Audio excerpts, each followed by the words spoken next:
जय श्री कृष्ण। आप सभी का हमारे YouTube चैनल पर हार्दिक स्वागत है। आज के इस वीडियो में आप सभी रसपान करेंगे बैसाख मास महात्म्य के 11वें अध्याय के अगले पार्ट का। वीडियो ज़्यादा लंबा होने के कारण इसको 2 भागों में बनाया है हमने। आइए सुनते हैं। हे राजेंद्र, पाप कर्म करने वाले माया और गर्व से भरे मनुष्य आपके लोक में नहीं जाते, इसका कारण बतलाइए। महात्मा नारद के ऐसे वचन कहने पर कुछ दीनता प्राप्त करके वैवस्वत राजा बोले, हे नारद, इस समय पृथ्वी पर जो राजा है वह पुराण पुरुषोत्तम ऋषिकेश भगवान का बड़ा भक्त है। उसने डुग्गी पिटवाकर आज्ञा करवाया है कि 8 वर्ष से लेकर 80 वर्ष तक का जो मनुष्य वैशाख महीने के धर्मों को नहीं करेगा वह निसंदेह दंड का भागीदार होगा। उसी भय से सब लोग इसका उल्लंघन नहीं करते। हे नारद, इसी कर्म से वे विष्णु धाम को जाते हैं। वैशाख सेवा में लोग वैकुंठ में चले जाते हैं। हे मुनिश्रेष्ठ, उस राजा ने अब मार्ग रोक दिया है। नरक को, लोकों को तथा देवलोकों को सूना कर दिया है। लेखक लोग आराम करते हैं, लिखे हुए को भी मनुष्य मिटा रहे हैं। हे मुनि, वैशाख मास के धर्म का ऐसा महात्मा है। हे द्विज, वैशाख के धर्मों को करके लोग ब्रह्म हत्या इत्यादि पापों से मुक्त होकर विष्णु के परम पद को प्राप्त होते हैं। ऐसा मैं काठ के समान हो गया हूँ, मुझे कुछ सूझ नहीं रहा।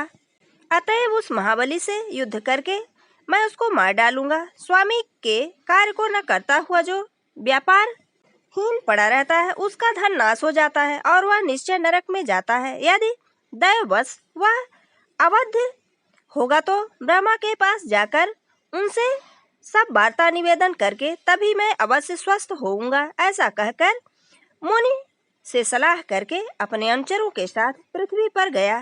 काले भैंस से पर चढ़कर भयंकर दंड उठाकर मृत्यु रोग ज्वर इत्यादि भयंकर सहायकों को लेकर 50 करोड़ संख्या में यमदूतों से घिरा हुआ शीघ्र ही उस राजा की पुरी को घेर लिया। सब लोगों को भय करने वाला शंख का बड़ा शब्द किया।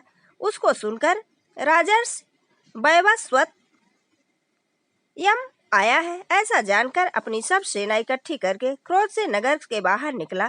तब इन दोनों का रोवा खड़ा करने वाला भयंकर युद्ध हुआ। मृत्युकाल रोग तथा यमदूतों के स्वामी को जीतकर उस राजर्षि ने क्षण भर में इनको दूर भगा दिया। तब यमराज क्रोध करके स्वयं उसके पास आए। उसके बहुत बाणों से युद्ध किया और सिंह के समान गर्जना किया। राजा ने 3 बाणों से धनुष को तोड़ डाला।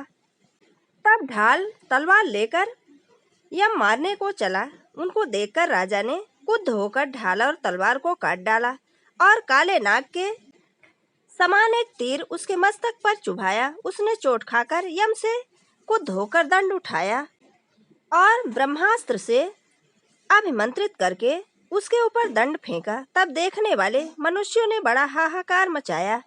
तब विष्णु ने अपने भक्त की रक्षा के लिए अर्घ चक्र फेंका। विष्णु भगवान से फेंका हुआ चक्र तब जल्दी से रण में आया। यमदंड से युद्ध करके तथा ब्रह्मास्त्र को हटाकर वह अति अद्भुत अस्त्र यम को मारने में उद्यत हुआ। तब वह देव भक्त डरकर जल्दी से चक्र की स्तुति करने लगा। हे सहस्त्रार, हे विष्णु के हाथ के आभूषण, तुमको नमस्कार। तुमको भगवान ने सर्वलोक की रक्षा करने के लिए पहले धारण किया था। हे महाबल, हे विष्णु भक्त, तुमको मैं यम की रक्षा करने के लिए मांगता हूँ। देवताओं से दोह करने वाला मनुष्यों का काल तुम ही हो, दूसरा कोई नहीं है। इसलिए हे जगतपति, इस यम की रक्षा करो, कृपा करो। राजा से ऐसी स्तुति किए जाने पर चक्र ने यम को राजा के समीप पहुंचाकर देवताओं के देखते देखते स्वर्ग में चला गया। तब यम बहुत निर्विघ्न होकर ब्रह्मा के स्थान को गया। वहां पर मूर्तिमान तथा अमूर्तिमान प्राणियों से घिरे हुए ब्रह्मा जी को बैठे देखा। वह सब के आश्रय हैं, जगत के बीज हैं, सब लोकों के पितामह हैं। अनेक लोकपाल तथा दिक्पाल से उपासना किए जाते हैं। इतिहास, पुराण इत्यादि तथा विग्रह स्थित वेदों से मूर्ति धारण करने वाले तथा समुद्र, नदी और सरोवर मूर्ति धारण किए तथा पीपल इत्यादि सब वृक्ष, बावली, कुआं, तालाब तथा पर्वत मूर्ति धारण किए दिन रात, पक्ष, महीने, संवत्सर तथा कला, काष्ठा, निमेष, ऋतु, अयन युग, संकल्प, विकल्प, निमेष तथा ऋक्ष योग, कारण, पौर्णमासी, चंद्रमा का क्षय, सुख दुख, भय लाभ हानि, जय अजय, सत्व रज तथा तमस से युक्त, शांति मूढ़, अति घोर विकार, प्रकृति से वायुदेव, श्लेष्मा, पित्त इत्यादि से युक्त, यम इनके मध्य में वघु के समान लज्जा युक्त पहुंचा और उसने मलिन मुख किए हुए पृथ्वी तल को देखा। पास में बैठे हुए लोग यम को आते हुए देख आश्चर्य से आपस में कहने लगे कि यम यहाँ क्यों आया है? लोक की सृष्टि करने वाले पितामह से भेंट करने आया है। यह रविसुत तो एक क्षण के लिए भी व्यापार शून्य नहीं रहता। यह यहाँ किस लिए आया है? क्या देवता लोग कुशल से हैं? बड़ा आश्चर्य तो ये है कि इसकी पटिया खो गई है। पीछे पीछे इसका लेखक भी आया है। इसका मुख भी दीनता से दबा है। इस अधर्म से डरने वाले की भी कदाचित पटिया खो गई है। जो न देखा था, जो न सुना था, अब वह हो गया। उनके ऐसा कहने पर प्राणियों में प्रेत पर शासन करने वाला सूर्य का पुत्र यम ब्रह्मा जी के आगे भूमि पर ऐसे जा गिरा जैसे जड़ कटा हुआ वृक्ष और बचाओ बचाओ कहकर रोया।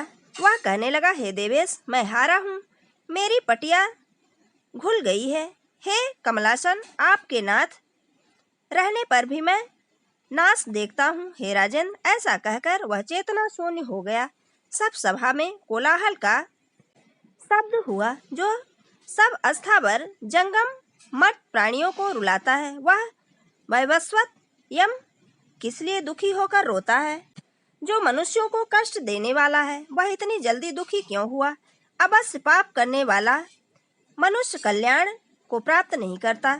तब ब्रह्मा जी की इच्छा जानकर वायु ने उसका मुख बंद किया।